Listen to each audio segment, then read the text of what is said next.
Welcome, welcome, welcome. Thank you all for finding the time to be with us today. My name is Adrian Greet, and I'm going to be your moderator for the panel session today. I am truly delighted and very honored to be with you and to welcome everyone in the room and up to 500 attendees, both in the room and online, for today's session. This is the fourth in a series of roundtables from the International Trade Center on Development on deforestation-free global value chains, and includes yourselves, which also includes a number of representatives from various embassies that are based in Europe. We've got an excellent panel with us today. I'll introduce them very briefly now and give you more details as we go through the session. Anke Schulmeister-Oldenhof from WWF, European Policy Office. Mrs. Tina Schneider, the WRI Deputy Director of Forest Legality Initiative, and who confirms to me that she's a part German and needed to make that point today, because you'll hear a very American accent, I believe. And we'll also hear through the video from Mr. Mark Mendoza Ocampo, who's co-founder and Director General of Aurora Cocoa in the Philippines. Astrid Langeford is here as Head of Unit for Planetary Common Goods, Universal Values and Environmental Security at DG Environment for the European Commission. And I know you and your team have been working very hard through to the very early hours of this morning to progress the discussions in this space. So we're looking forward to hearing more on that. From Ferrero, we've got Mr. Stefano Severi, who's Head of Raw Materials and Responsible Sourcing. Marta Zugala-Zimmerman, VP of Government Relations of Europe, Middle East and East Africa, from Cargill, but also here representing FIFAC, FEDIOL, and COSERAL. We've also got Xavier Elegio Sancho, who's Ambassador and Deputy Chief of Mission for Ecuador. And finally, but not last at all, Ms. Delphine Sellard, Senior Expert Trade and Environment from DG Trade and the European Commission. So we have a very, very distinguished and highly experienced panel. I'm looking to having a discussion with them in a few minutes. But first, some admin issues. If you're online, great news. Today's session will be available in Spanish, Portuguese, and French. If you're in the room, bad news, you've got to listen to me in English. I hope that you've all had a chance also to read the relevant materials that have been shared with you on the website from earlier sessions, but also a range of additional materials that have been provided. If not, those materials are going to remain available to you, so please do review them later in the day. We've got an opportunity to hear from the panel and a discussion with the panel. And at the end of that, there will be a chance for some open questions from the room, and we'll have some roving mics to support that. For those online, please do raise questions in the chat, and the ITC team will bring those into the session for us to discuss.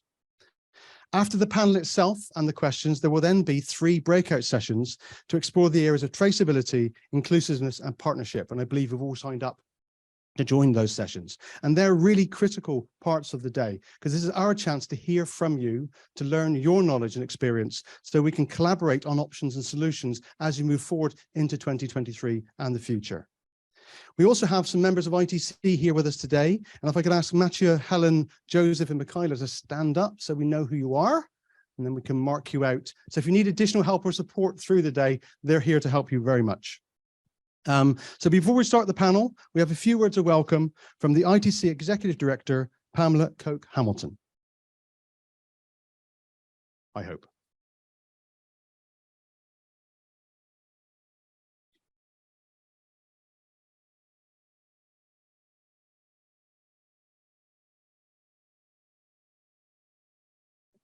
Have you heard of Shorin-yoku, the Japanese tradition of forest bathing? Forests help not only people, but the planet to recover from crises, including climate change. Forests are the lungs of our planet, ecosystems that help humanity thrive. Yet they're in danger. Last year, we lost the equivalent of 10 football fields of forest every minute worldwide. We have to take action now to protect our forests. Here at the International Trade Center, we're bringing government and business together to establish global value chains that are free of deforestation. This year, we held public-private roundtables to take stock of existing initiatives, unpack challenges and opportunities, and identify best practices to tackle deforestation. These discussions are in line with the rise of deforestation regulations in the US, the UK, and the EU. Just yesterday, a trialogue between the European Council, European Parliament, and the European Commission looked at the final scope and scale of regulation on deforestation-free products in the EU. And today we're hosting our fourth roundtable on deforestation-free global value chains, with experts from government and business, as well as research and academia. I hope for a lively and constructive discussion to move from regulation to action. I'm optimistic because we're all aiming for the same goal, creating a world where people and planet can thrive together for generations to come. Thank you. Thank you. And I think some great words. Have you heard of Shinrin-yoku, Just in the case Japanese tradition of forest bathing? Forests help not only people, but the planet. I'm going to test you on that later in case you haven't. So like, some great words there. And I think it's an important point. This is the fourth in a session of discussions on deforestation. And we're trying to progress now towards some real action and to collaborate together on solutions that will work on the ground for all the stakeholders that we need to engage. And I think from my perspective, and if you've had a chance, these are available outside that summarize some of the feedbacks and comments we've had to date from the sessions that come from ITC, but there's also been additional content and commitment happening throughout this year, even through COP27. And for me, I think there are some common messages from all of this. There is real agreement across all areas, and there's a desire to save the forest and its relationship to, and recognize the relationship with climate change. There's a desire from all parties to ensure that any admin overhead that this sort of work requires is minimized or negated where possible. There are foundational issues that do need to be addressed, and they do vary based on culture, geography, and jurisdiction. And that is being recognized across the board. And we need to find solutions that fit with that. They also know that solutions need to be integrated across the whole value chain, but need to be flexible to work with those different jurisdictions and geographies and capability constraints. And there are a large number of existing solutions that can be leveraged to scale and speed delivery. And I hope you'll be able to bring some of those existing solutions to life as part of the breakout sessions later. And also throughout this, more validation of status and progress is needed. There is so much activity that we can explore with the panel, and there's been ongoing work, as we said, up until the early hours of this morning, which when we get to Astrid, I'm sure we'll get an update on that very shortly. But first, Anke, can I come to you? WWF have vast experience of delivering positive change for nature, and you yourself have deep experience on illegal logging legislation in the EU, due diligence, and the work to address deforestation and destruction of ecosystems. Can you tell us a bit about your role and thoughts on regulation as understood today?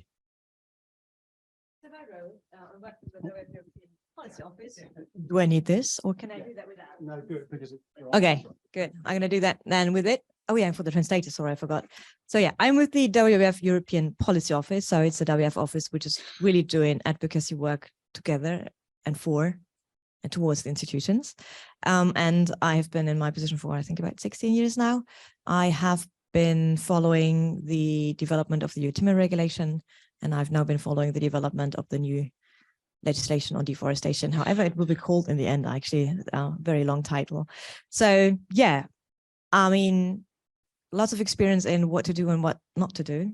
And also that it always takes time to get legislation to be happening. I think, you know, my biggest takeaway is that legislation is absolutely necessary if you would like to really, in one way or the other, look into what markets are going to do, but they're never the sole solution. They need to be complemented by other measures to really address the challenges linked to it. And some of those other measures that you... So yeah, for example, a good example is now the legislation on deforestation. It actually sprung out of a communication that the European Commission published in 2019, where they looked into, we would like to address the EU's impact on forests. And there were different areas mentioned. Legislation was just one of them. The other is, what do we do with regard to producer countries and with other consumer countries? What are the measures we need to take to address the underlying challenges that we do face with deforestation? Why is it there? How can we improve the situation in those countries? And I do think that there's never the solution through legislation. Legislation is always part of a package of measures that should be taken. And you should never expect legislation to solve all your problems. That's not going to work. But together with other elements towards this, it's going to be an important step forward. So how do you... Okay, so how do you see the regulation itself? Maybe you can help us. What do you see that it is and that it is not? The new legislation on deforestation? So looking at what happened last night, I don't want to take it away from us. I forget to si say on what regarde happened ce qui last s'est night, but I do passé, think what it is a paradigm shift. Est-ce- Simple said. I think from our perspective, this is the first law globally that is addressing deforestation, forest degradation, not looking at only the legislative frameworks of countries. It is saying the European Union taking its commitment to l'Union reduce its européenne impact a pris son engagement seriously, commitments made under CBD, made under Paris Agreement, made under the SDGs, and dans say l'accord de Paris we would like to address et our a déclaré footprint vouloir faire worldwide, face and we'd like à to l'empreinte reduce the mondiale footprint worldwide, and we would like to not only work et non through seulement legislation, but also through travailler other measures à that can travers la find législation, mais également d'autres manières. And the intent here is to help Et people l'objectif make ici, that c'est d'aider change and les support personnes à the outcome. It's acter le not looking to changement. prevent anything. I think it's a bit of a mix, because on one hand, what this law is going to say is no more products linked to deforestation or forest degradation on the European market. We need to be very clear, this legislation is not a ban. You can still export, products to the EU, but they need to follow certain Nous pouvons requirements. toujours exporter des produits vers But l'Union what it européenne. also is then is legislation that needs to be supported by other measures, and say, what do I Mais do il doit y with avoir également smallholders? What do d'autres I do with those mesures. people affected by deforestation, others?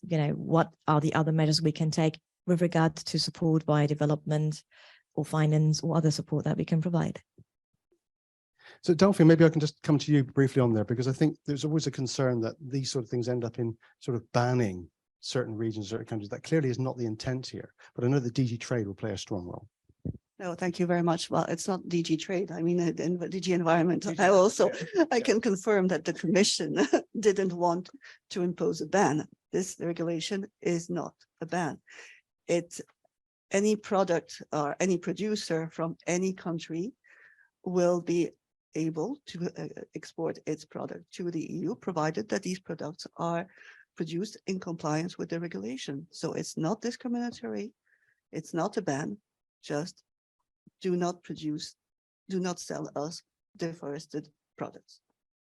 And the WTO principles will play a key role in that. Well, I thought I didn't want to take the floor too long, so I was going to mention later on how DG Trade is working very closely with DG Environment, indeed, to ensure that WTO principles are complied with. But indeed, that's one. When I mentioned there is no discrimination, that's one of the key WTO principles. There will be no discrimination in there. Thank you. So, Anke, if I come back to you, there are some risks though with all of this work. There's always unintended consequences that happen. Have you experienced similar things in the past? And what for this are top of mind for you in terms of the risks that we need to manage? So I think from my perspective and with the experience of the UTR, one of the big challenges which we see that need to be addressed is to make this law more than a paper tiger. So it's a law that can be enforced on the ground. And for that, especially from a European perspective, what we need to look into is sufficient amount of checks and penalties who are convincing. Let's put it like this. One of the elements we learned from the UTR experience was like sending a letter of you have not done good, do better next time. It's not really going to do the trick. What you need is something, that really stops an operator or a company to do it again. I do think from that perspective, it's important that competent authorities in European member states do have sufficient resources to carry out checks on the different risk categories. This law is going to have a low risk standard and high risk, and I'm going to leave this up to the environment. But it's really about, make it work on the ground, make sure there's no circumvention, so no shopping, which is the harbor or country with the lowest approach towards penalties. And I think that's something that can be achieved with this legislation. And of course, the other thing is talking to those people who are going to be affected by this legislation in the countries of production. How can we, make sure that people affected, like indigenous or local communities, can raise their voice, do have a say, but also how can those who are affected by this legislation potentially be supported? And I do think there are elements of this in the legislation to look into this as well. And of course, as I said, there was this communication from 2019, where there's actually a big set of measures that the Commission, I think, is intending to take. Excellent, thank you. Okay, we're going to move on, if that's fine. Tina, as Deputy Director of Forest Legality with the World Research Institute, you actively work on reducing illegal logging and promoting better forestry management, which is great to see. What are your thoughts in the planned regulation?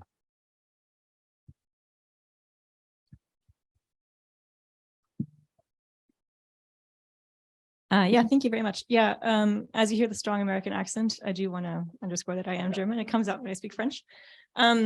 We are very pleased to see that there was alignment in the European Union on the deforestation regulation. We're very pleased to see it move forward, and we're looking forward to support the implementation and enforcement. As Anka said, that's where the focus will turn now. There's a lot left to be done. I think we're pleased to see the inclusion of rubber. We haven't studied the text yet, obviously, because it not accessible to us yet, but we're looking forward to see this move forward. We're also hoping that it will inspire action in other markets as well, but we'll get to that in a bit. Excellent. And there have been previous activities and things like voluntary solutions. What are your thoughts? I think that the voluntary space has been very important in providing a bit of a lab to test different approaches and to see what works and what doesn't work, to understand a bit more how to structure regulation. But because you only ever get a certain segment of the market involved in voluntary action, we think that voluntary action can never be enough. We work with various initiatives in which we've had very productive conversations and engagements with governments and companies, including with Ferrero. But unfortunately, not all the companies are like Ferrero, and not all of them want to work with us. So without regulation, unfortunately, will always be part of the market that is not incentivized to clean up their supply chains. And so for us, regulatory action is necessary. So there's really a space for both of these things. Regulatory will help sort of get the bottom lifted and move the whole sector, but there's the opportunity to go further with that, with additional voluntary commitments for the future. There's some considerations there for the breakout groups later, I would hope. So it's there, it's doable, but what will make it a success? That's a very complicated question. Obviously, I think implementation enforcement, as Anka was saying, is very important. We also think that while the European Union sets an important market signal with this regulation, that there is a lot of the market for commodities in other consumer countries that is not regulated. So we hope that the European Union will continue to engage proactively with markets such as Australia, the United States, the UK, and markets such as China and India that are very important for consumption, to find ways to encourage them to take action as well. I think that there has been a lot of discussions in the past already, but we hope that the discussion can center on how to get regulations into force in the first place, and aligning on what we think are the most important issues, which is a broad alignment on the scope of commodities covered, an alignment on the type of actors that are covered, an alignment on the definitions that are used. But for us, it's less important to make sure that all the regulations focus on a broad sustainability requirement, because even if the United States may only be able to create a regulation, is this working? Okay. Even if the United States only has political will at this point to regulate for legality, we see that as still better than not having a regulation at all. So we hope that the conversation will focus on aligning on the broad pieces that will make the market signal as strong as possible. In China, of course, there is a different motivation for engaging in supply chain work. The arguments that resonate there will be different, of course, than they are in other markets in the US or EU. But we think that there could be productive conversations to be had, both around the sustainability of supply, so food security for the Chinese market, and also on the carbon neutrality commitments that the Chinese government has taken. So we've been involved in something called the China Council for International Cooperation and Environment Development, CCICED, and we worked on a set of recommendations with the Chinese government on what they can do to work on soft commodity supply chains. The Chinese political ecology is of course different, and just because there has been some interest in this does not mean they will be able to act quickly, but we see some interest from actors in China to push this agenda forward as well. It just probably will look different from here. Yeah, actually, I think there have been comments in the past. I'm sure some of the panelists are going to talk about the challenges that are coming up with different regions wanting to bring their own legislation. And maybe after later we might come to in your session to see how DG End are looking to ensure that's managed as best as it can be. But before we leave you there, if you had one ask for this, what would it be? Oh, there's so many. So let me choose one. I think that, building on what Anka was saying, I think it's really important to complement the regulation with partnerships that are effective. So that build on the partnerships that the European Union has already built with different producer countries, that include civil society, that include transparency and a commitment to participation, and that I think come with a dialogue in which the European Union engages with countries in which a lot of the production of commodities takes place. I think that is something that is part of the communication, as Anke said, that was put out, but we hope that it's important to be recognized and it will be used effectively going forward. Yeah, and I think we've got experience of how to make that work, and we've got plenty of representation in the room of where we can take advantage of that experience to try and make progress. So thank you. It's great to have all this starting input from really experienced panelists, but I also have an opportunity now to hear from Marco Campo from the Philippines. It's on video, so if we can tee that one up, that'd be good. I think there's challenges for some organizations that we might celebrate as leaders in this space. And Marco Campo has spoken with us, and he feels he can share his views on the work he's doing well, but the concerns he's had on the challenges he's going to face from how he understands the legislation today.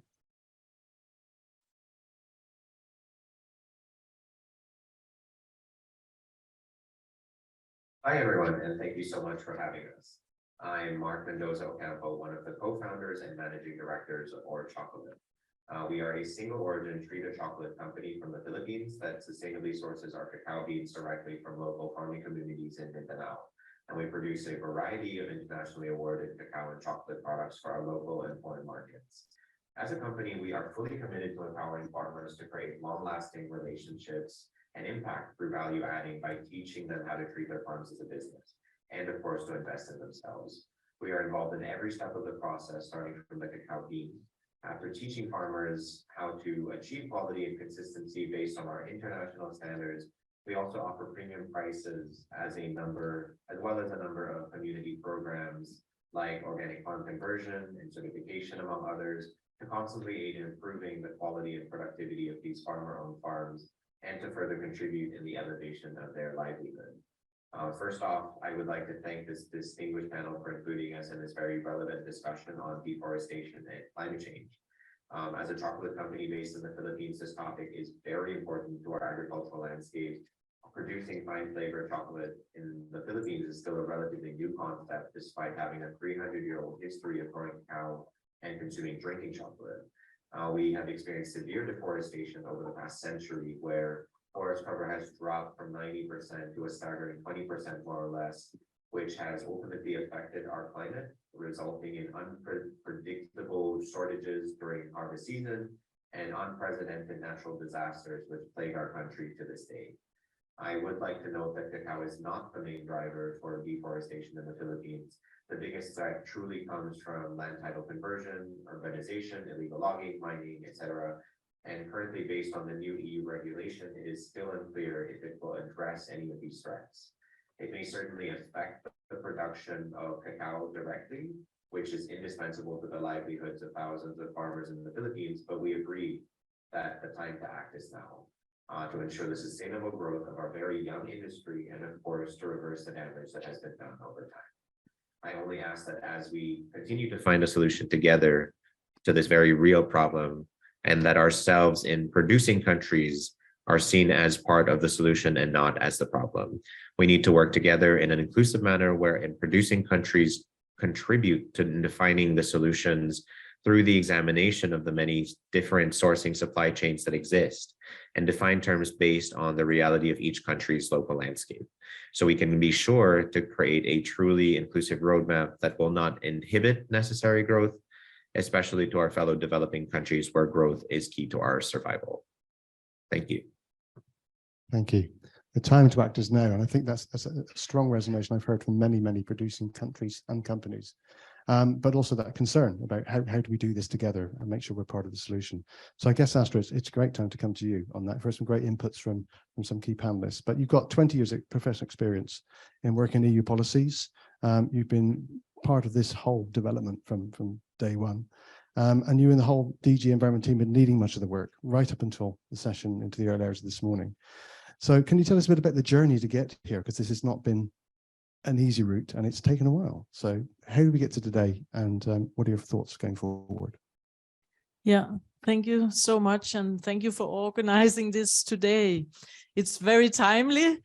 Everything is fresh in everybody's mind, and soon you will also get to see things on paper, but these things always take a little longer. So indeed, Adrian, as you asked me, is maybe to also take us a little back. And I think Anke already mentioned that in 2019, the Commission already did an action plan setting out broad measures on deforestation. And then I think one of the things we hear again here today from everybody is that this is really an agenda we're broadly all committed to. We may have different views on how it should be done, but we had already committed to halting deforestation by 2020.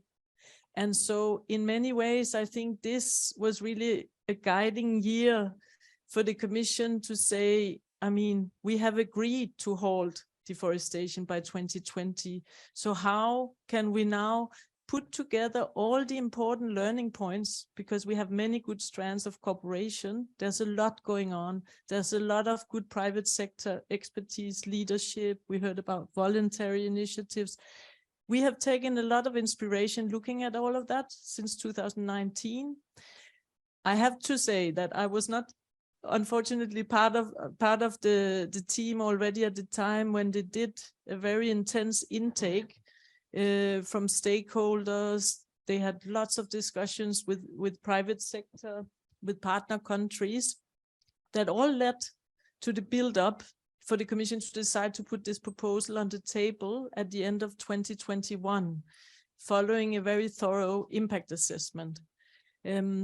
What we have now yesterday is what we call the political agreement. This still needs validation in the Council, Formation and Parliament. It needs a formal validation, but the political agreement is there, and we welcome it very much. So I think what you read in the press is a lot about some of the points that were maybe still under heavy discussion. Should it be this year, that year? Should rubber be included or not? But I think it's important, again, to take a step back and see that actually the bulk of the proposal that had been proposed at the end of 2021 was agreed by Council and Parliament. I mean, the big modalities of this system that we have proposed should be set up. Nobody questioned that we need strict traceability. Nobody questioned that we need to have some benchmarking to guide us to make this in a cost-effective way. And nobody also questioned that we need to not only look at all what we learned with the timber regulation and tackle legality, but illegal logging and illegal deforestation, but we also need to tackle deforestation that is sometimes happening legally. And this comes a bit back to also what Delphine already touched upon. So this is not about banning any commodities, but this is really also responding to a call of EU citizens wanting to be able to go to the supermarket and buy a product and know that there wasn't a forest cut down to produce that product. And I think it's a legitimate concern that many citizens share across the globe, that they want clarity, transparency, and they want to understand what they're actually buying. And this is also going to apply to the products we will be producing inside the EU. I mean, the rules are the same for all of us. We're all in this together. It's a common global threat. And so we are now putting this on the table, trying to show leadership, but I welcome also very much what was said about hoping much that we will inspire others to follow suits. The US was mentioned, the Chinese, we are in close dialogue with them and with many others. And that's maybe the final thing I want to underline, but I think we will continue discussing that throughout this seminar, is that it also doesn't come as a surprise for anybody, because we've been discussing this with stakeholders for years. We've been talking with the leaders in the industry, with the laggers in the industry. We've been talking with partner countries and seeing how could we do this in the best way, and how can we really take all the lessons learned over the last many years in the fight against deforestation. Thank you. Thank you. And thank you for that. It's a great update. Some questions that we may want to get into, and I'm not sure whether you can cover them because I know it's still being finalized, but listening to Mark from the Philippines and the challenges he feels he faces, he feels he's doing everything he possibly can to deliver sustainable cacao. He's educating his farmers, he's working with them, he's incentivizing them. He's trying to ensure they're not coming from deforested areas, but there's other pressures that are causing that deforestation. So his view, his concern is Philippines will become seen as a high risk and therefore need to have a greater validation. But I've got little control over that. How does that work in that sort of area with the legislation that's coming through? I mean, here again, I think it's so important to come back to the point about it's not about discriminating about one country. And I mean, we all have an interest in private sector also continuing to invest even in high-risk countries. And we will definitely continue very strong dialogue with high-risk countries. It's not about you are in or you are out of this system. It will still be possible as long as the commodities have been produced according to the requirements of the regulation. This is a key point to underline. But then maybe one thing on, if you allow me, on timing that I think is important for many, because so what happened now was the political agreement, and that should hopefully then be cemented, confirmed very soon. Then there is always on this type of legislation, they need to undergo various checks of by lawyers, linguists, and so on. So it's very likely that some of all of this will take us into and enter into force around May, June next year is our likely guess there.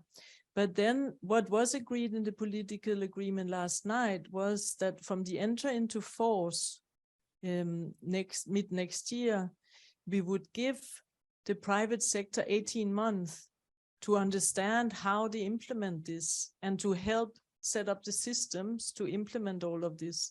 Because it's true, there are systems that needs to be built for those who have not been working on that so far. There are requirements. And of course, we have ahead of us very intense work to also help guide all of that process to make the implementation as smooth as possible. Thank you. And I'm sure when we speak to you again later, Delphine, we'll talk about how that might be actioned together with the support you need. We'll come to that, I'm sure. I'm going to come to you, Stefan, if that's okay. No, because you're hearing all this conversation, hearing some interesting updates. But you've got a leading role working on raw materials responsible sourcing for the Ferrero Group. I think it's an exciting and challenging role, and it builds on over 20 years of work with the food sector on cocoa and palm oil. And you're also a co-founder of Ampelos, which is an Italian NGO in East Africa. I know that quality and traceability are really essential elements for success for you. So tell us a bit more about the approach that you're taking at Ferrero, and maybe some reflections on what you're hearing here. I will go back to the 50s. Is that working? It's working now? Tap it. No. Don't work. Oops, sorry. So I will go back to the 50s and with a concept that is the backbone of the quality system. Why quality system? Because in the 50s, the most important thing for the consumer was to have affordable food at a certain level of food safety and quality. And we developed in the 50s the concept of sacco conosciuto. You say, what has sacco conosciuto to deal with traceability, to deal with deforestation? Because at that time, it was a long-term partnership with the different actors along the value chain. So we start in the 50s building what no one knows at the time, that was traceability, how I can link farmers to my value chain, how I can have fidelity, resilience of a value chain, and have also access to certain data. And I come later on.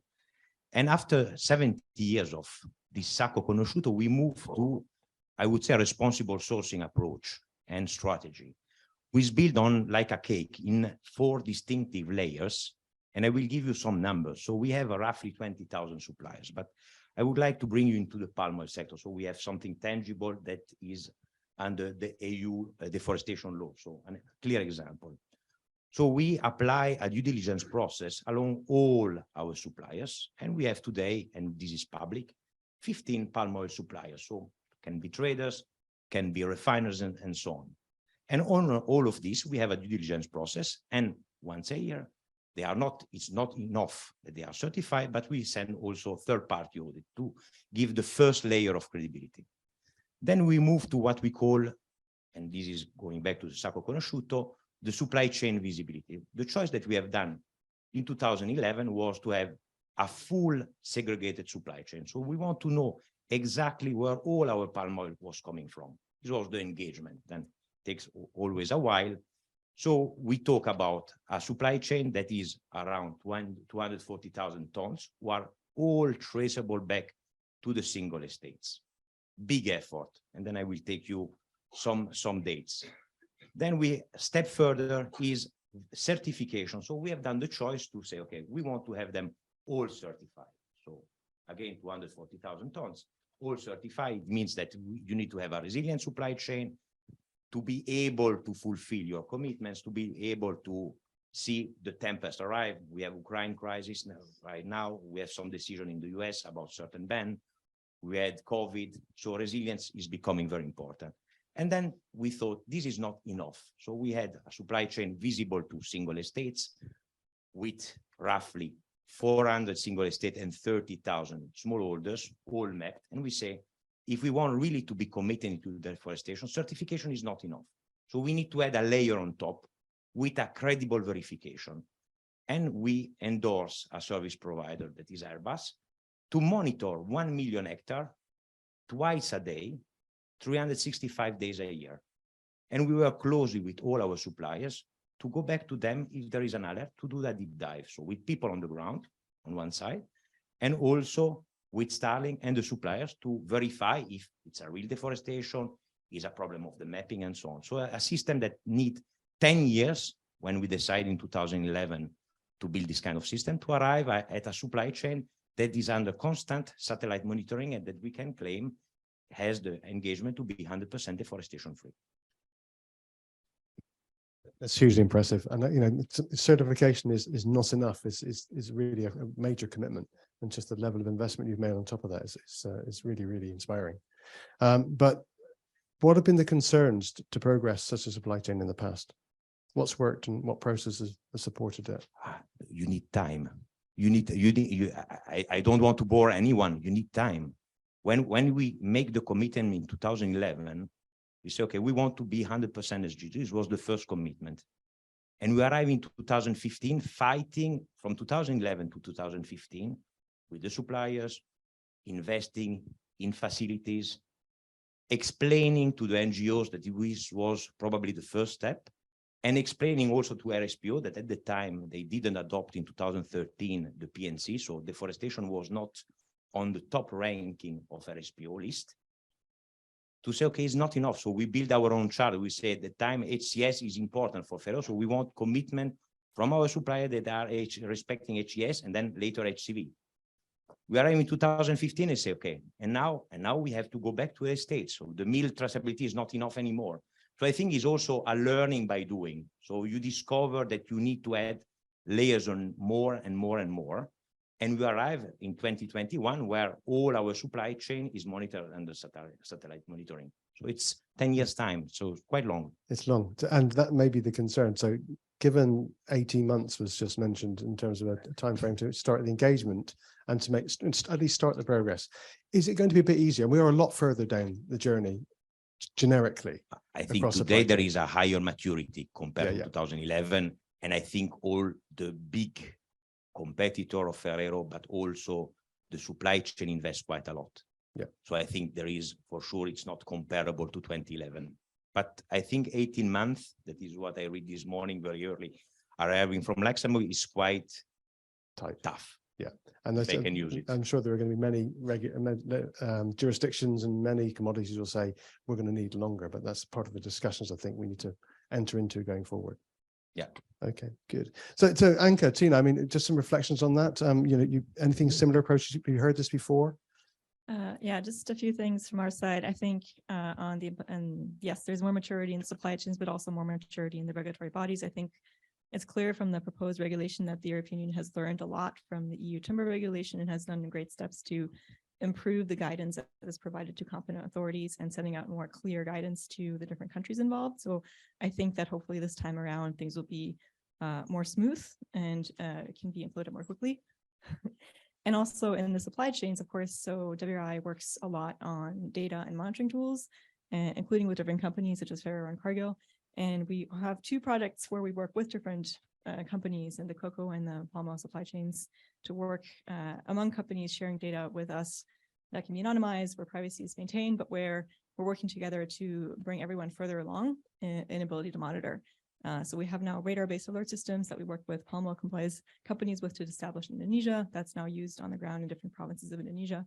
We also work with mapping cocoa farms and using data provided by companies like Ferrero that is now going to be published early next year, and anonymized versions to preserve the privacy of the smallholders involved.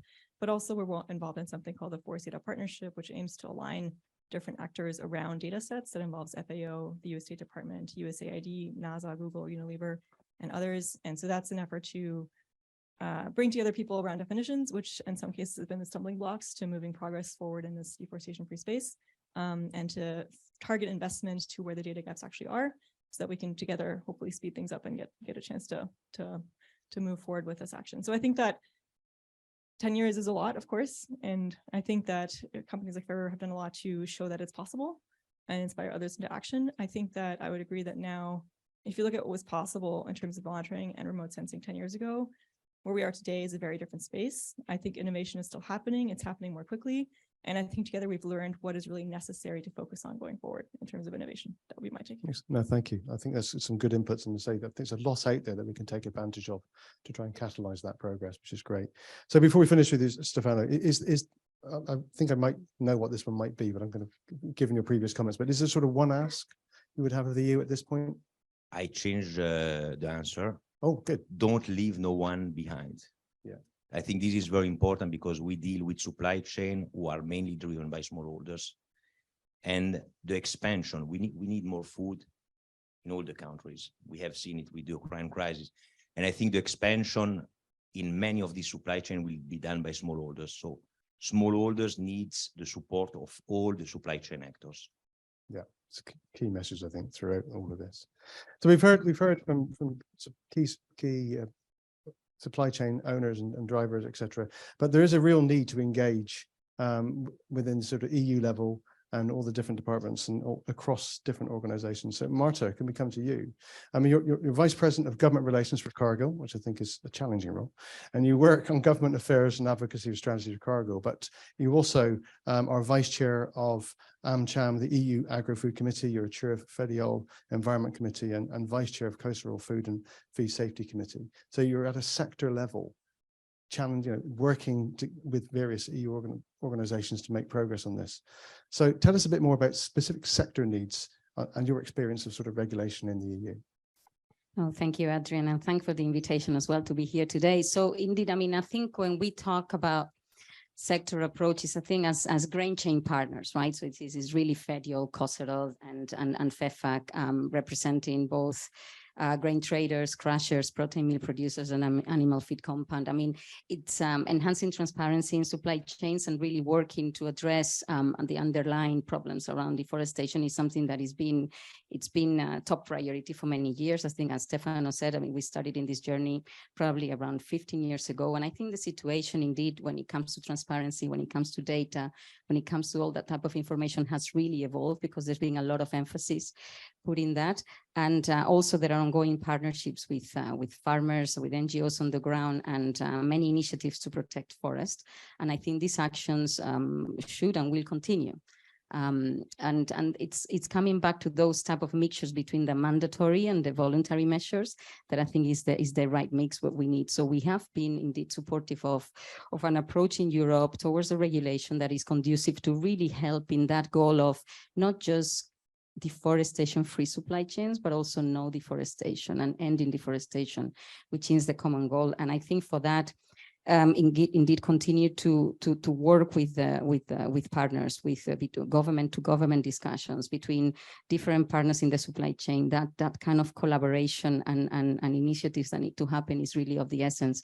I think building on what Anke said at the very beginning is really just making sure that we address those underlying issues that are really happening on the ground, helping smallholders and really making sure that we leave no one behind. So I think when it comes to that regulation, of course, and you asked me a question, right, in preparation, what is good regulation? So I mean, I don't know one, but I think it's from experience. I mean, we have indeed, I mean, a good regulation is one also that is really taking into account, I mean, is aiming to achieve obviously an objective, but also taking into account the operational realities, right, on the ground. It's really able to really look at what is happening on the ground, what is it that we need to avoid disruptions, what we'll meet the common and the global goal and diminish and decrease administrative burden, while at the same time allowing operators to really promote that goal. And I think, again, I think Stefano, you mentioned the food safety type of area. This is an area where we have a lot of experience at sectors where we've been involved for many, many years. And there we have the General Food Law, for instance, in the European Union, which is really telling us the objective, what it's aiming to reach, and then allowing operators, allowing industry to also work within the supply chains, within the areas that we know best, which is those type of logistics, those type of infrastructures, what is needed to achieve that goal. And so leaving that freedom to get there. And I think that's important, because it's important as well to recognize that the legislation is covering many supply chains, many commodities that have also different underlying circumstances, you know, at the local level. So I think we need to be able to appreciate those differences and to really look into, okay, now we have the vision, we have the agreement, the political agreement on what the EU is trying to get to and how. So it's really now the discussion, I think, will start on the how do we get there on a commodity by commodity approach, really looking at the specificities, and of course continuing to collaborate with the partners, with those third countries that are, well, as well in the European Union, but I think mainly those third countries, because I think at the end of the day, a good regulation is a regulation, I think, that is smart enough to avoid unintended consequences. And I think as players in the industry, we have no interest whatsoever and no wish to move away from high risk areas. That was mentioned as well by Astrid. And I think it's really, that is the key, is how to continue really to engage with those areas, to continue to providing incentives, to continue to really continue to protect what needs protecting. And I think that would be my wish as well. It's great to hear. And I think, you know, the reinforcement of, you know, not moving away, leaving no one behind. The intent here is not for supply chains to move away from jurisdictions, but just to invest in them and help lift them up. And I think, you know, nothing stops them continuing. I think a lot of businesses, and I'm pretty sure you guys are also saying, this isn't just about getting to deforestation-free value chain. This is moving towards no deforestation. That's something we want to try and find a way to resolve fully. But this is clearly a big step towards that progress. And if you had one ask of the EU? One is one too little. So if I may have a bit, you can have two. Yeah, no, I think it's exactly what I think we've discussed. And first of all, is really strengthening those accompanying measures and incentives towards those partnerships with countries. It is very important. I think developing, again, that government to government collaboration on top of industry intervention, and then looking at the commodity specific guidelines to really understand what is possible, what is not, what is the time lapse, what is needed in order for that data, which is there, to be able to travel across the change through many hands, that at the end of the day, I mean, we're talking about millions of smallholders and also bigger operations, but I think that's kind of, it's going to be really key, and to allow industry and operators to continue to provide those incentives that would allow to get there. That probably we need time. Yeah, and those incentives are going to be critical. Okay, so we've talked about the need to look at specific combinations, but, you know, let's take up a country consideration. Xavier Olivier Sancho, you're the ambassador and deputy chief of mission of the Ecuador and European Union. really pleased to have you here with us, Your Excellency. And you've got plenty of experience in Ecuadorian commercial and trade collaboration, and you've served in many different functions in your time with Italy, Mexico, and the Netherlands, to name but a few. You're here today to share some personal views with us, which we're really pleased to hear. So I'm excited to have you with us, Xavier, because Ecuador shared some really positive stories in some of the early sessions, some of the earlier roundtable sessions. So I'm interested to hear, there's some great approaches there, but are there real challenges on the ground that I know you're feeling and concerned about? So could you share those with us and tell us your views? Yes, thank you. Good afternoon, and thank you, the ITC, for this invitation.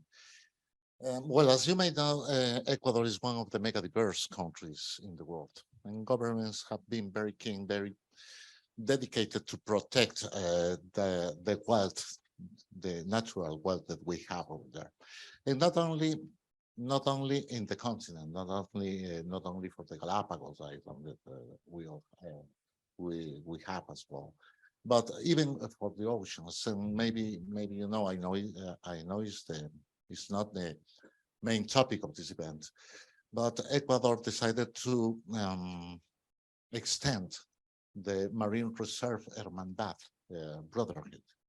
And you have over there about 60,000 square kilometers of sea, ocean, where you have important restrictions or prohibitions for fishing.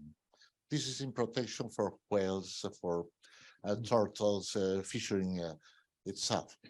What I mean here is the government is very committed to protect natural wealth in Ecuador.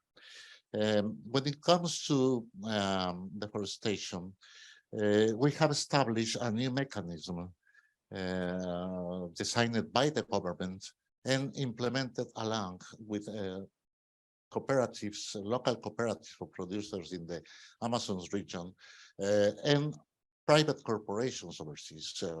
We have Lavazza over there, we have Silva Chocolates from Belgium, and the sponsorship of the United Nations as well. With this mechanism, you have a traceability of the products from its origin, from these producers in the Amazons. We begin with cocoa and coffee. You have the traceability from the very beginning, the producers in the Amazon, until the final consumer, using digital text, QR codes that allows you to follow the whole change, the whole value chain.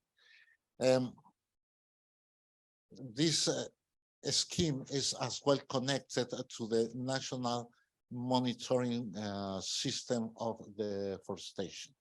So it's a national policy, is part of a national policy implemented in our fight against deforestation. What I mean here is Ecuador is aligned with all these policies. It's not because not because of this or that international legislation. It's our commitment with the environment, and not from now, from a long time ago. And that commitment is resonating really strongly. But there are concerns. You said it's not because of one or two legislations, but I know you've got concerns about all the different potentials that are coming. Well, of course, there is a lot of concerns. We have a lot of uncertainties as well. We know that there are going to be impacts, direct impacts on several fields, and we have to try to think how to overcome them. Is the European? We have to wonder: is the European Union promoting one single agricultural model?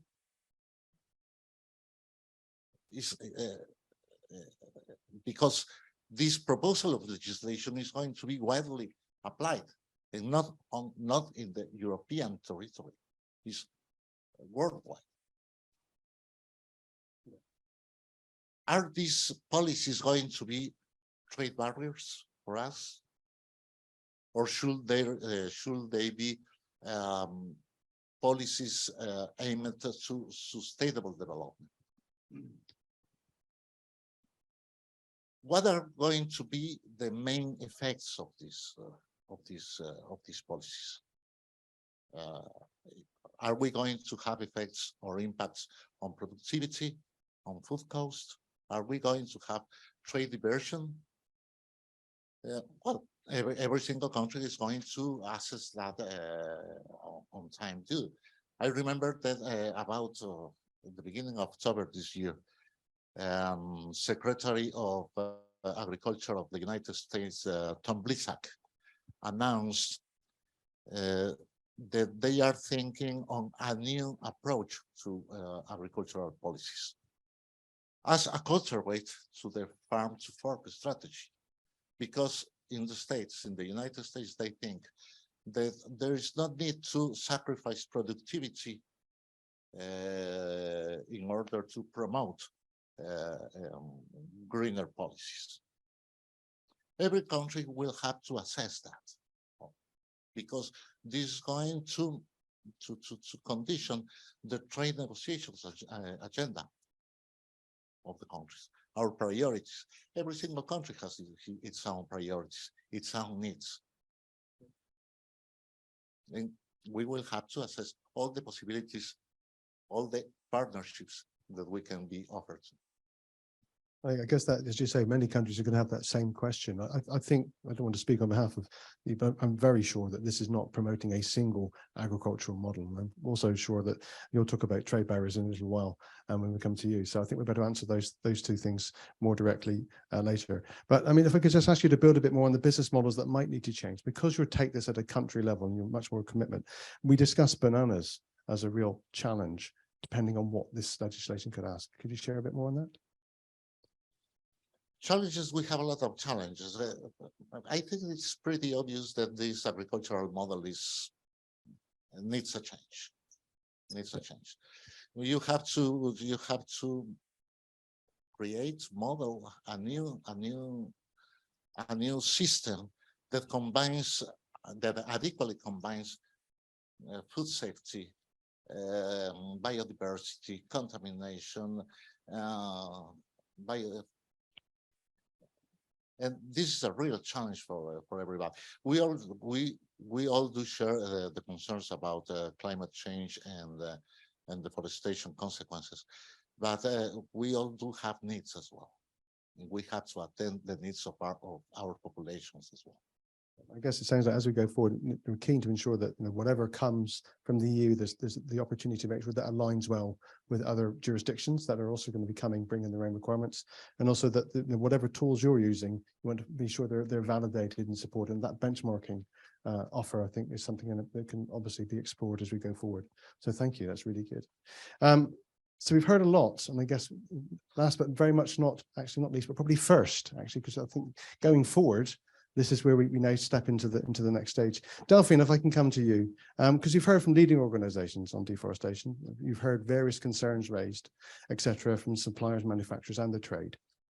And going forward, I know that DG Trade and others, DG Impact and others, are going to be key players in supporting this and supporting us all through this sort of journey. But you're a senior expert responsible for trade and environment and policy at the Trade Department of the European Commission, and you've got a long career with European institutions, including Minister Councillor and more. But what are your thoughts about the intent here and what we're hearing today, and what can you share about your views that DG Trade is going to play as a role? Well, thank you very much again for organizing this workshop, because you're answering, in fact, you're already answering my ask, which is to hear more from the producer, from the stakeholders, on how we can implement as efficiently as possible this regulation, which I hear will be groundbreaking. It may be groundbreaking, but I hear also that it is demanded. It is demanded by our stakeholders. It is demanded by our citizens, but it is already in place. I hear a lot today that a lot is being done already. So I'm very reassured that it will be implementable, because what I hear today is that since 2011, things we're now in 2022, a lot is being done. And so I'm sure that that this regulation will not, no, I'm sure, I can assure that this deforestation regulation is not a new trade barrier. It has been, to answer a concern expressed by some of our trade partners, it has been developed in compliance with WTO rules based on scientific evidence, and it's not discriminatory. This is one of the key elements of it. And we are convinced that it will be the opportunity for the operators to develop new products. In fact, it will support our trade partners, because if we consider developing countries in particular, the weakest are the people the most at risk of climate change. So fighting climate change will help those at risk, and this regulation will favorize the development of new products that our consumers are looking for. So we're opening, in fact, a new market to the operators. It may be complicated, but that's what the consumers are asking for.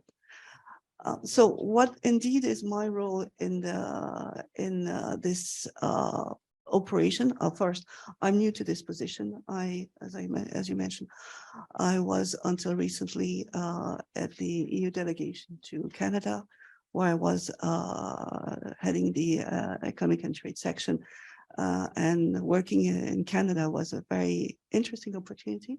Also, with respect to deforestation, because Canada is also a country that is very committed to fighting climate change. And we had very interesting discussion on how to do that the best and the most efficient way. And that's the discussions we want to continue to have with our trade partners. We are putting in place, we will be putting in place a framework. Now, how do we implement it? And the discussion is only starting, I think. And I think that's one of the messages I want to pass. And I see Astrid a bit nodding about that. We are here to listen and to see how we can implement this regulation in the most efficient way. Excellent. So thank you. Well, I'm sure that everyone came into the room today with a view over what their challenges and concerns were. And we've heard today, we've surfaced some, we've resurfaced some, and we've reinforced some of the concerns and challenges that are felt either at a sector, commodity, or jurisdiction level. But it's also great to hear that the progress that's been made into the early hours of this morning is continuing. And we need to now continue that as we go through the sessions later today. But before we do that, I'm going to break for some questions. So I'm going to start with online. We can't get the online ones.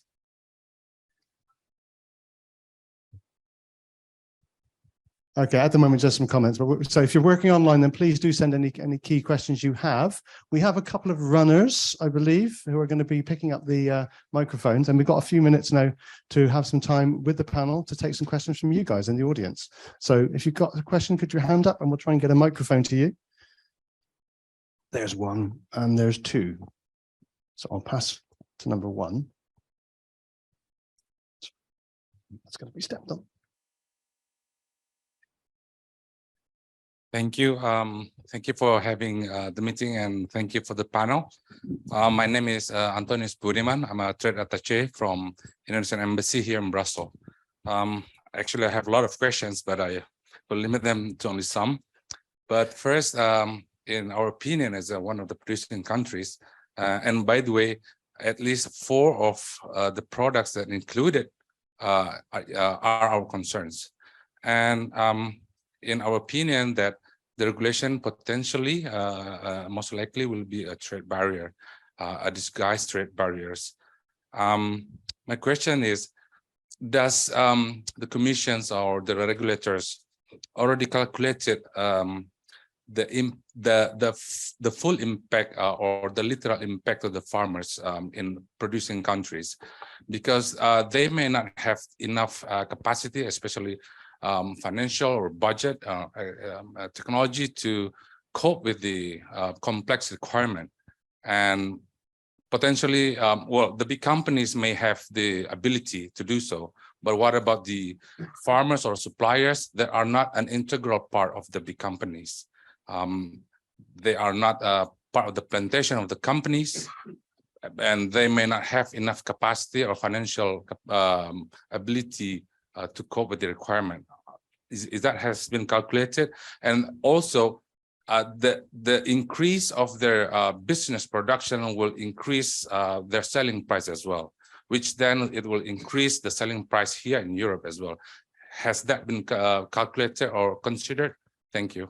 Okay, I think there's a couple of questions there. I'm not sure who's going to come to the first one, but there was also, if I can just paraphrase, there's a question about how much understanding do we have of the impact this regulation may have on smallholders. I think we talked in general terms about a recognition that the ones most at risk are the ones that need most help. But there's also a question, Stefan, if I can come to you first while they formulate some answers over here on that first one. Commodities or commodity supply chains are a real challenge to manage change. And they're not the best friends of transparency or sustainability, commodity supply chains. So there's a question there about, how do you consider commodity supply chains and the farmers involved there and your responsibility to them broader than maybe where you've got a more vertically integrated supply chain? This one? I think there are big differences between supply chain and supply chain. So I don't know if I have to answer to your question, but I take your point and then I can give you a small answer about one of your questions. Then I give the floor to someone else of the rest. So if we take an example, and I take the one of cocoa, as private sector, there is a lot of competitivity on the ground. Why this? Because normally the fidelity rate of the COPS member is very low. So normally a farmer don't trust, if I can use this term, so much a single cooperative. So he start to sell his own cocoa to different cooperatives. So he say, I'm pretty safe and I want to have my freedom and so on. The problem is that as private company, normally you invest a lot to enhance the level of good agricultural practices, good social practices. So you are investing in a single cooperative where the fidelity rate can be very low, or where you have some competitor who can arrive with a small adjusted premium and take all the volume in their supply chain. So this is one thing that can happen in supply chain where there are many smallholders. So the fidelity rate has to be considered as the resilience. If I go back to the previous question, and I can answer to I would say the last part, when we are talking about the last mile traceability, mapping, and so on, to give a real number, and we are talking about cocoa or palm oil, we are talking about roughly $20 per ton. If I want to trace back from the single mill to the single smallholders estate, or from the cooperative to the single farmer, and I want to have the traceability data, the polygon that I will use then for the satellite monitoring, if I do satellite monitoring, or if I do other practices to be sure that is deforestation free, we are talking always about $15, $20. The most expensive part is all the measurement. So to be sure that what I'm taking from the farmers is arriving to the harbor and is not mixed with someone else. So the segregation along all the value chain. So this is more or less the magnitude we are talking about. Yeah. And normally it's paid by the private sector. Then I know that many smallholders don't have access to this kind of supply chain. And I would say mainly, if I'm thinking mainly in Indonesia and Malaysia, when I take the example of smallholders linked to the palm oil industry, where very often they are not certified, or they have national scheme where traceability is not always mandatory. And they don't have access, in this case, to the supply chain. Excellent, thank you. And Astrid, the first point around understanding of the impact and potential costs involved. Thank you. And I just wanted to indeed also say that I think this point about supply chains are complex, and it is not as if the smallholders today just put directly their products on the EU market and now we are going to stop that. It is exactly as you explain. there's a lot of things that needs to be in place at national level for smallholders to be able to benefit from putting their products on the EU market. And this is something we very much support and we want to add to. And this has been throughout all the last decades of cooperation work and bilateral work also with many producing countries. Smallholders has always been a key priority for our programs and something that we really look to see. And in the run-up to also these negotiations, or in the process of forming this proposal, we actually were in contact with a lot of associations of smallholders in developing countries. And what I found very interesting is that what we heard both from Asia and Africa, from smallholders, were very much the same strong call for this regulation to come in place, because there was a hope that by increasing transparency into supply chains, they may also have a price profit. And this, I think, is interesting and important to bear in mind. Coming to the impacts overall, I mean, I can again refer back to the thorough impact assessment we did in 2021. But indeed, we did not have all the data to look into the future and see the details of the impacts in a very granular way. What we will be starting now again is also to work with partner countries and really try to work together to see, okay, now we no longer will be discussing here in the EU whether we should do this or not, but now we will turn to the question in 2023 of how we will do this together. Before we go to the next question, I know there's a build here that might be interesting for people to hear. Yes. Sorry. Okay. Yeah, thank you. I'm Modi Laku, and I'm a researcher, been working on the Trade Hub project and working with smallholder farmers in Africa, in Cameroon particularly, in the palm oil sector. So my question is, why 2020 as the cutoff date? So for any smallholder who wants to get into, say, oil palm farming beyond 2020, we think it's discriminatory because they are completely put off. So if they have to continue, they don't have to deforest, which means that the forest that they find themselves in is for public good. So does the regulation take into consideration that they might use payment for ecosystem services as a tool and maybe provide some incentive for these smallholder farmers to not cut down their forest?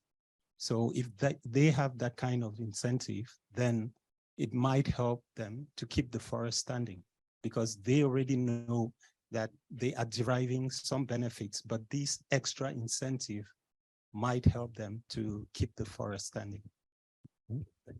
Just thought it was a related question. Do you have any response on that one? Yeah, so on the cutoff date, this is really, as I mentioned, linked to the global commitments that has been taken by many, many countries. If I shouldn't say most of the countries in the world has committed to halting deforestation by 2020 to stop cutting the trees.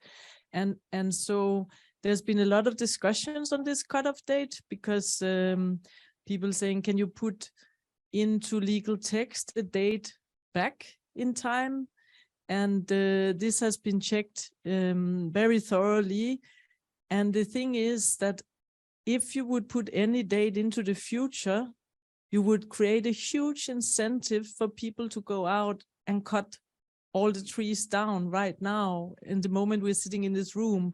So it was very important for this cutoff date to be linked to the global commitments that has been taken by us all.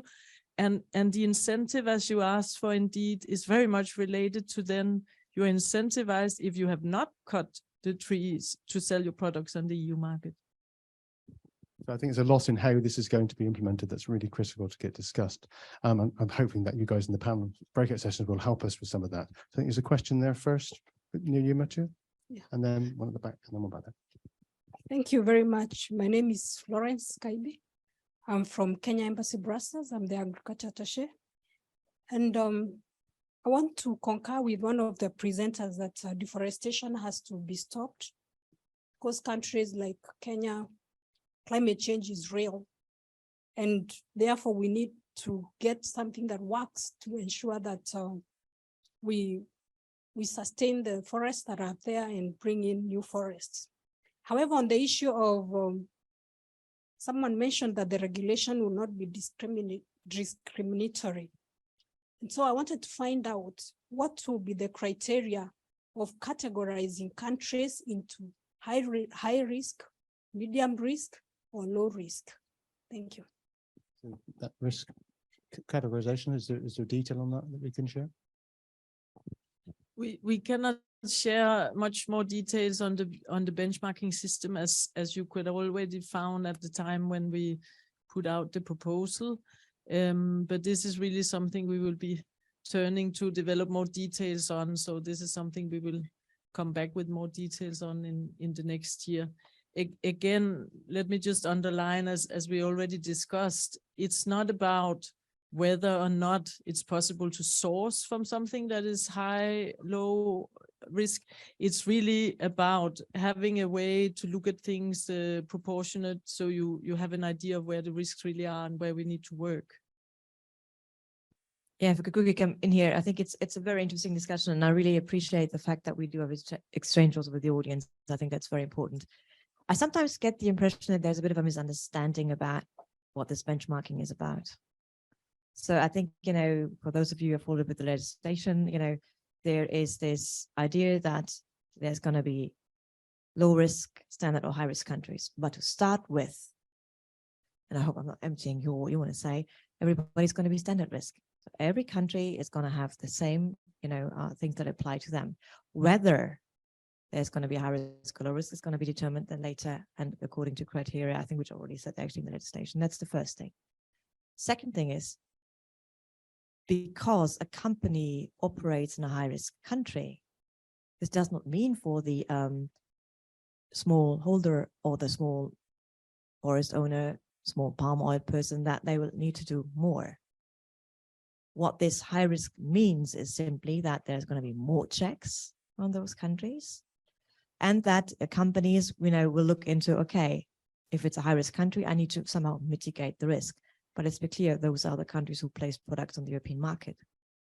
And we, of course, expect, and that's also what the legal text likely says, or in the, if you look at what the Parliament or the Council said, support to smallholders shall be provided.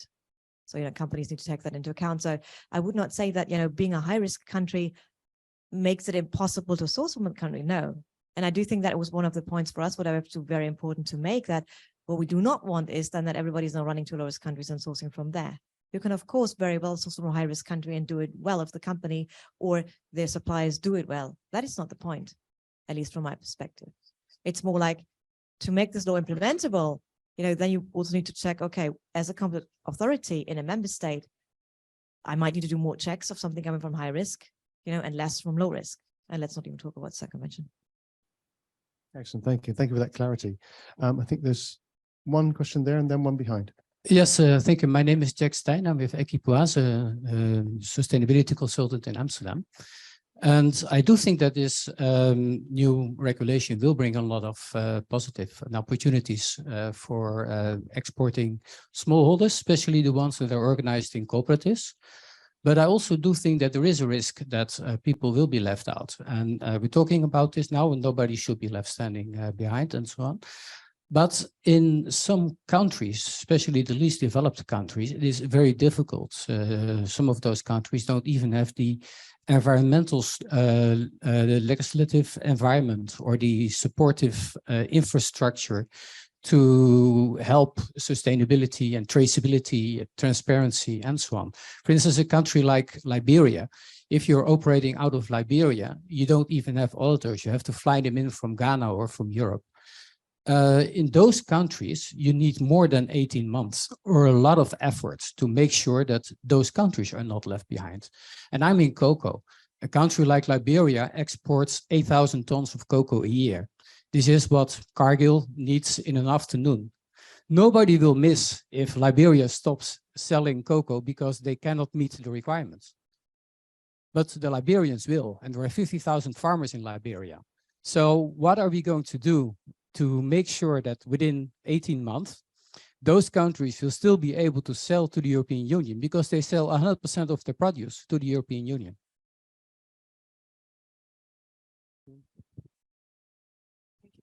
Maybe there is one thing that you want to may add is that there is an extended transition period for small and medium companies. Absolutely. That is, so I mentioned already that for the bigger operators, the entering into force is 18 months, or not the entering into force, but when we look, the application is 18 months from the entry into force, which we estimate to be May, June next year, so 18 months thereafter. And for the small enterprises, it's 24 months, because we do recognize that that it will be a little more challenging.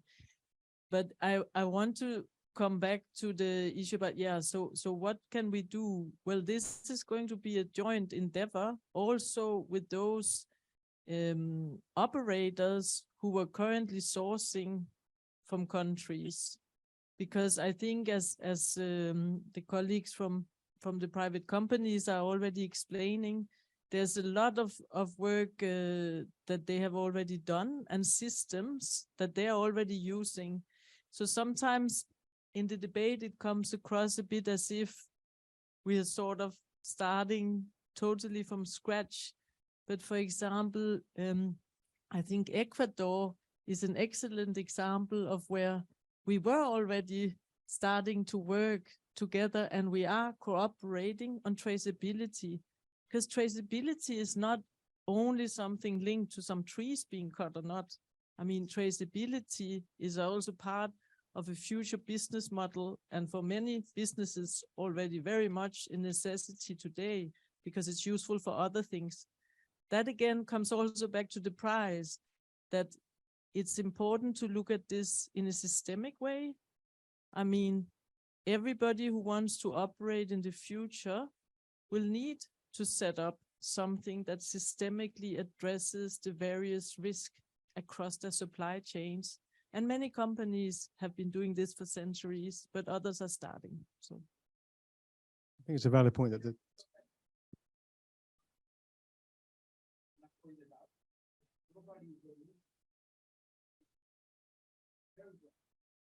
because they export 8,000 tons. You answered not about companies that get either 18 months or 24 months. But my question is about how are you going to help this country to make sure that the people working in that country, the poor homes in that country, can still export to the European Union? Yeah, so maybe indeed to add that it's not that the public sector is not part of this, and governments. And one thing I maybe should have underlined as well is that there's a really key article in this regulation that commits the EU to cooperate with partner countries. It's even inscribed in the legal text that we are committing ourselves to cooperate, because we think it is so essential. And sometimes it's true, we forget, to highlight that and mention that. Delphine already explained that she used to be in the trade section in Canada. We have trade sections in most of countries in the world where we will be looking at these things, and together with the countries that we're cooperating with, devise the best way to help them be able to live up to this. Thank you. I think it's a great question. And I think that the reality is that this jurisdiction culture and geographical uniqueness in so many areas needs to be considered, and the solutions will need to be tailored to consider those things locally in all places.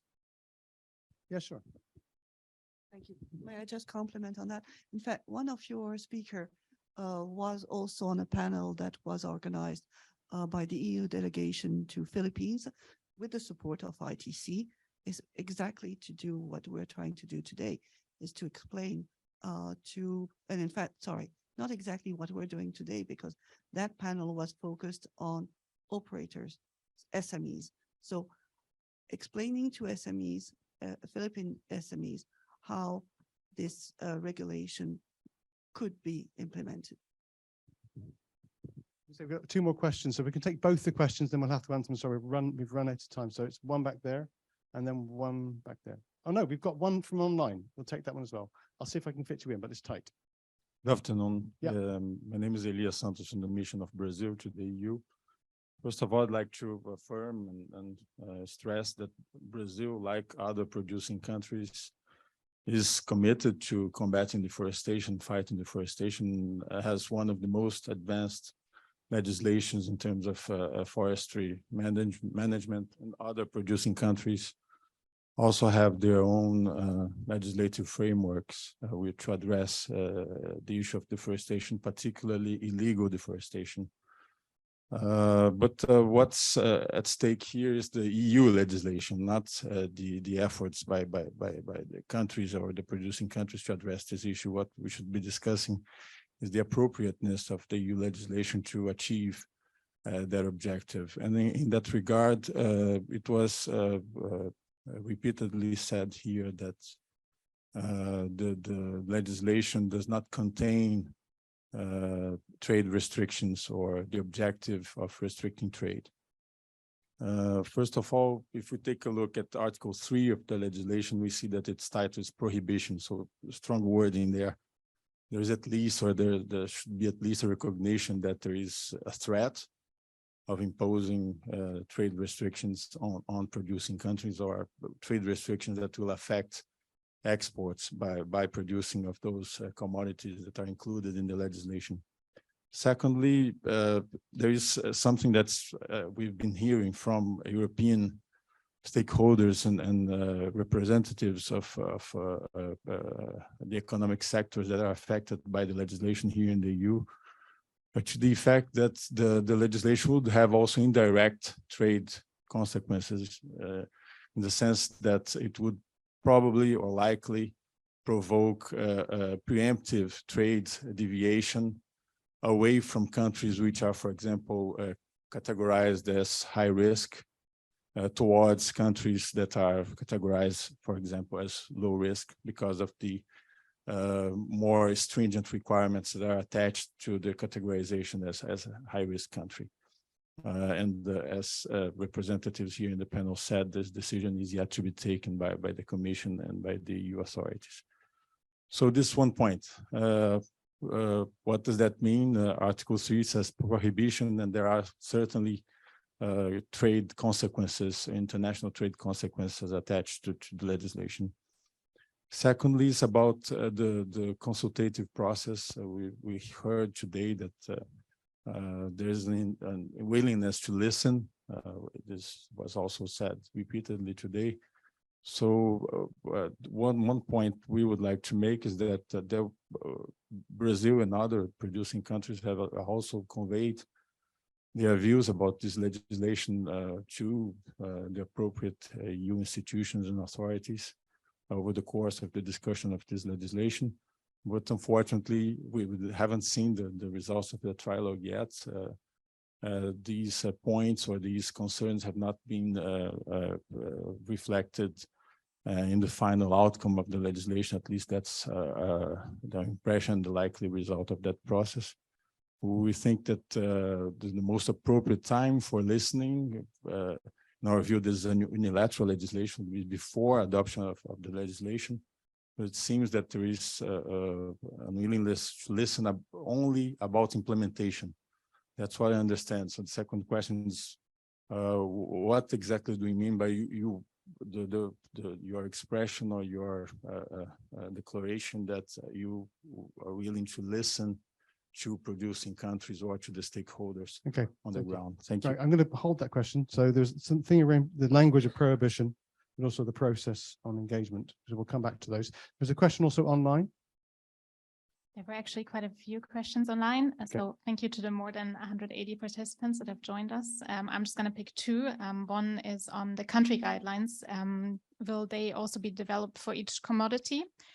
And we have one question that is specifically on basically efforts that have already been undertaken and how they're going to be accounted for in the legislation. So the examples are mentioned, the international forest certification that has been around for a very long time. How are these efforts recognized in the EU deforestation-free regulation, and are these efforts built upon? And if so, how? Thank you.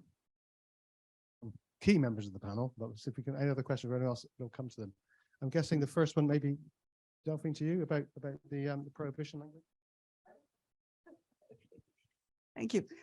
So there is indeed this regulation foresee that products that are not compliant with the deforestation regulation cannot be sold on the EU market, but there is no discrimination.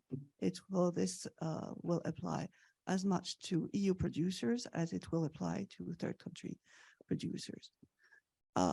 This is also to achieve an environmental goal, and therefore in compliance with Article 20 of the GATT.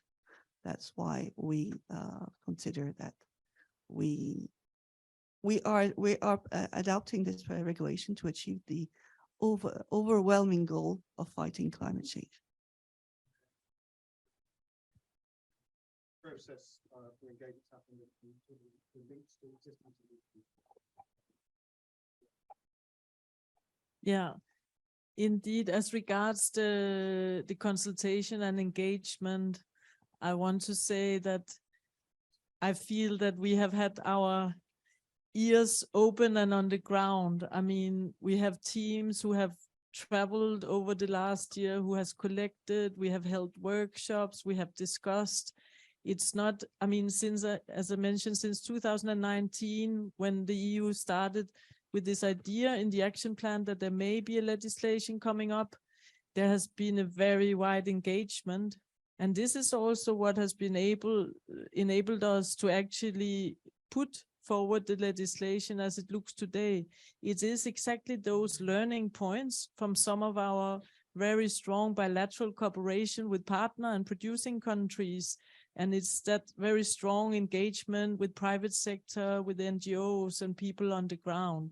So I want to emphasize that. And then just turning on the very specifics about, yeah, I think guidelines will be needed. We will be looking to see if we need some commodity specific guidelines that may be warranted. And we will definitely be looking to stakeholders to also engage in getting that well on the ground, taking some inspirations from what we did on the EU timber regulation. There we also developed various guidelines.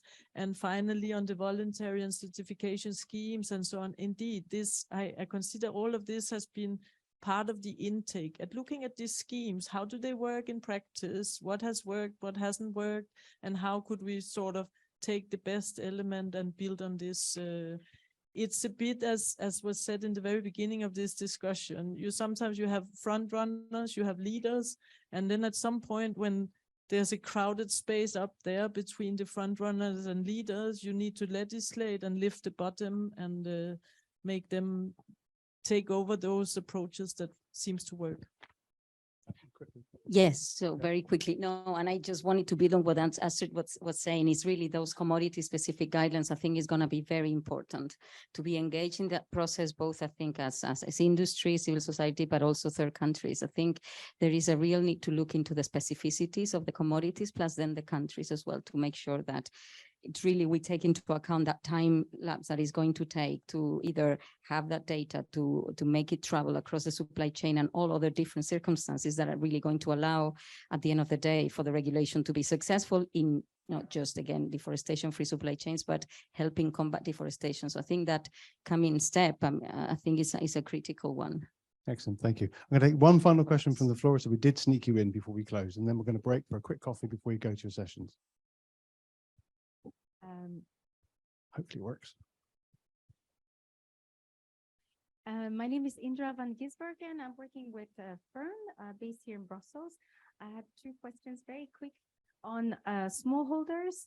On the one hand, we hear and we're very delighted that you mentioned smallholders and all the questions about the concerns.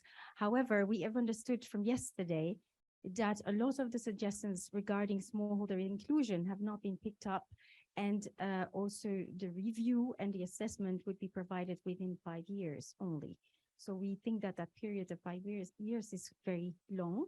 And so the question is like, what will be done in very short time, midterm and longer time, to make sure that nobody is left behind and smallholders are not pushed into poverty?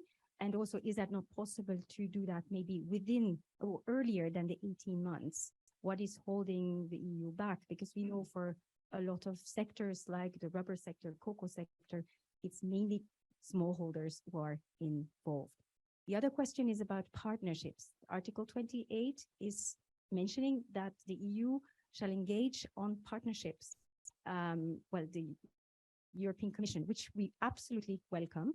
And we really think that a lot of initiatives like the VPA FLECT action plan and VPAs, but also the cocoa talks, are very interesting examples of engaging with producer countries.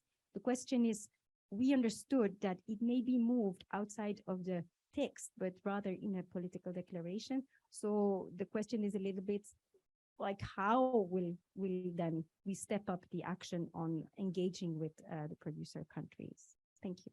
I think to some extent they have been covered in little detail today in terms of engaging smallholders, but if you want to just comment to those, then we'll close.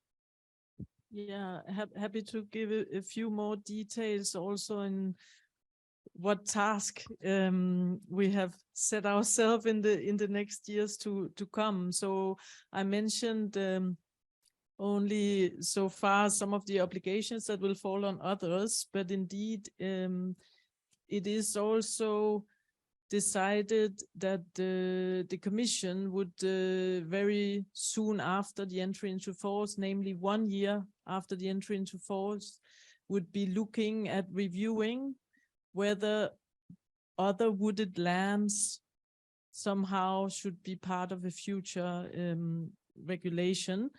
2 years after the entry into force, the Commission will also be looking at another question that was much in the debate on financial institutions and their role linked to deforestation.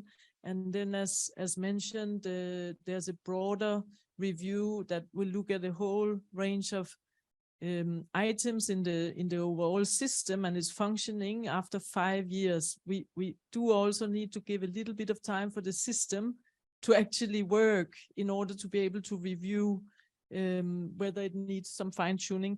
But I would not be worried about the smallholders just because it's not explicitly in an early review. I mean, smallholders and their access to markets and leaving nobody behind is very much part of the overall political objectives of much of the work we are doing.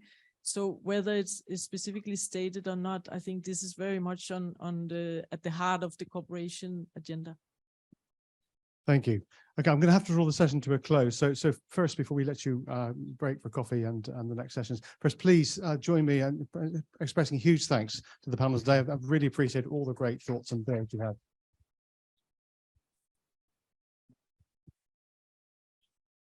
Thank you too for your great questions, your energy, and the listening that's been going on, and the note taking I've been seeing going on. I think today I've taken away some interesting ahas. I wasn't aware that it was everyone starting at standard and it will build from there. So that's taken a slight worry off me. I'm guessing some of the things we've heard today have reinforced some of the concerns we had. We haven't still got the answer there, but there is more clarity now. There is more clarity. There's continued alignment on where we're going. So I really think this conversation doesn't stop here. It continues to build, and it will now continue to build in the breakout session. So we're going to let you have coffee. And I would say we're going to break into 3 groups. So I can ask the lead of those groups to stand up.